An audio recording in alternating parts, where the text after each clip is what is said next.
Should you buy a house unmarried? Like, should you buy a house with your boyfriend or girlfriend, partner, even a business partner? That is what we're going to be talking about. Stay tuned.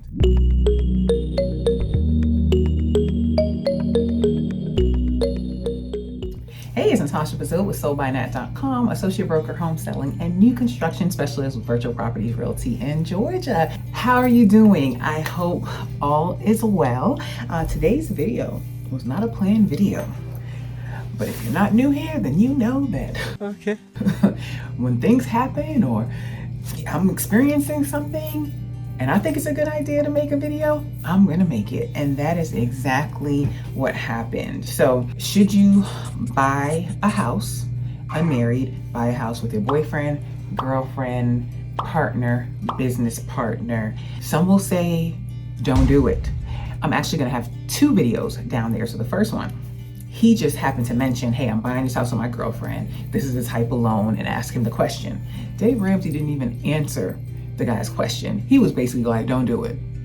Just don't do it. Like, why are you doing it with a girlfriend? Are you guys getting married? Like, what's your plans? Like, don't do it.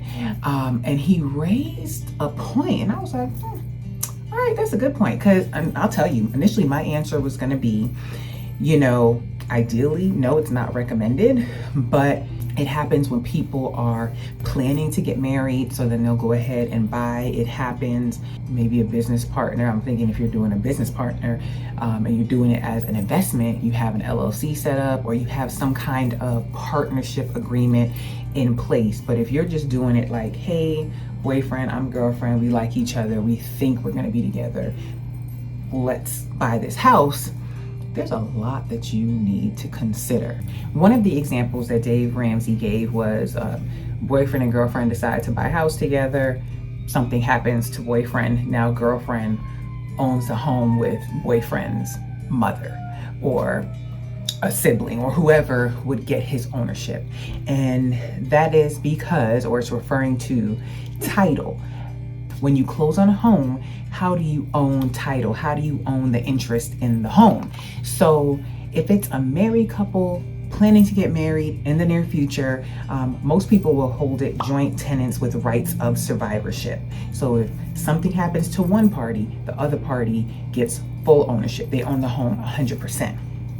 The other one is tenants in common. So let's say boyfriend and girlfriend own it 50-50. So if girlfriend passes, boyfriend still has 50-50. He's not getting more than 50-50. Now girlfriend shares are going to go to her heirs, whether her kids, her mom, dad, whoever.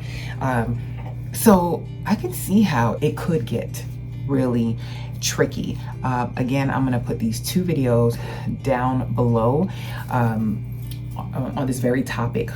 One from Dave Ramsey, the other one is from Javier Vidania. I believe I said his name right, but he is a fellow YouTuber, real estate YouTuber out in Arizona, and he broke down this topic very well. So I'm not even going to try to go ahead and recreate all of that. I'm just going to refer you to his video because he did such a great job. My girlfriend and I are looking to buy our first home, both first-time home buyers, and we're looking at two properties. One of them's $430,000. With no HOA fees, and the other one's $360,000 with HOA fees. And we're wondering, with the closing costs and the HOA fees, like what would be the better investment?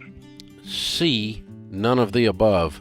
You should never buy real estate with someone you are not married to under any circumstances. I mean, marriage is the next step. Marriage is the first step. We're very strong. No, marriage is the first step. So why is this coming up today? Why did I decide to make this video?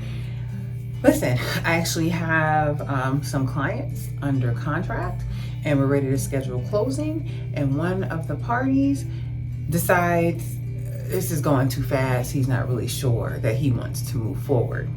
When you decide to buy a house with somebody, it is a huge investment and a step in togetherness. All right, it is extremely important that everybody is on the same page.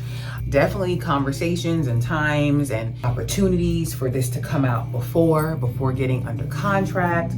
This person that isn't sure about going forward decided to say something, and I'm actually glad that they decided to say something before actual closing. Like, I'd rather them discover it now than get into this house and it goes south, and now maybe one party is stuck in this house. They parted ways, because I've had somebody contact me with that situation. They bought a house with their boyfriend and it didn't work out, and boyfriend left, girlfriend maintained home, and it stayed that way for years. But then boyfriend decides, listen, I'm ready to move on with my life, and I have this house in my name. So that creates a whole other situation of having to refinance him out of the home. What if girlfriend can't qualify for the home on her own? It can get sticky, guys. It can get sticky. But again, I am glad that they're finding this out now. I wish they would have realized this sooner, prevented wasting time, effort, resources, all that other stuff. But bigger picture, I'm glad they're finding it out now.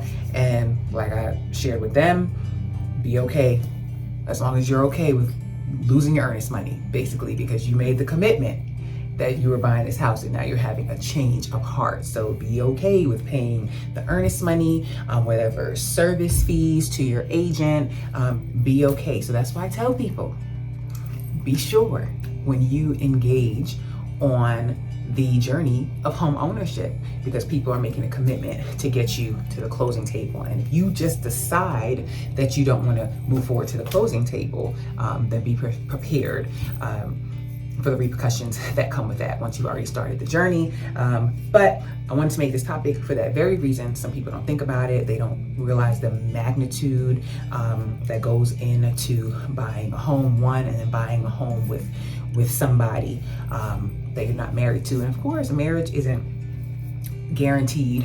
And I know somebody's thinking, well, marriage isn't always a guarantee and all marriages don't last, yada, yada. However, there are constructs in place so that if it doesn't work out, the legal system knows how to divide and go about that. When you are just deciding to just go into a purchase with somebody, it's not clear. You can get tricky.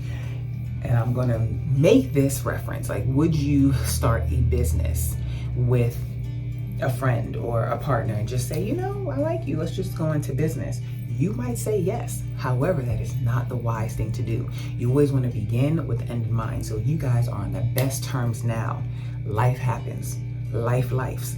So it is always recommended that when you're going into a partnership, you have a partnership agreement. And in that partnership agreement, it says if we decide to split ways, this is what will happen. So even in a partnership, it is laid out how you guys will part ways. Prayerfully that never happens, but you gotta plan for these contingencies. And why? Because things happen in life. People have the best intentions in the beginning, and then you just, life happens. So treat it the same way when it comes to buying a house. That's it for me. I'm gonna wrap up here. Please check the description box for those two links to the videos. More on this topic. If you have any questions, leave them down below. If you have experience with this, chime in. Have you purchased a home with someone and it worked out, it went south, however the case is? Share it down below. Let me know your thoughts, all right? Thank you guys for watching. Thank you guys for subscribing. If you got anything from this video, please give it a thumbs up and share it with somebody who you think might need it. Also, don't forget to check out my podcast if you ever can't make the video. All right, have a positive, peaceful, and productive day. I appreciate you. Bye.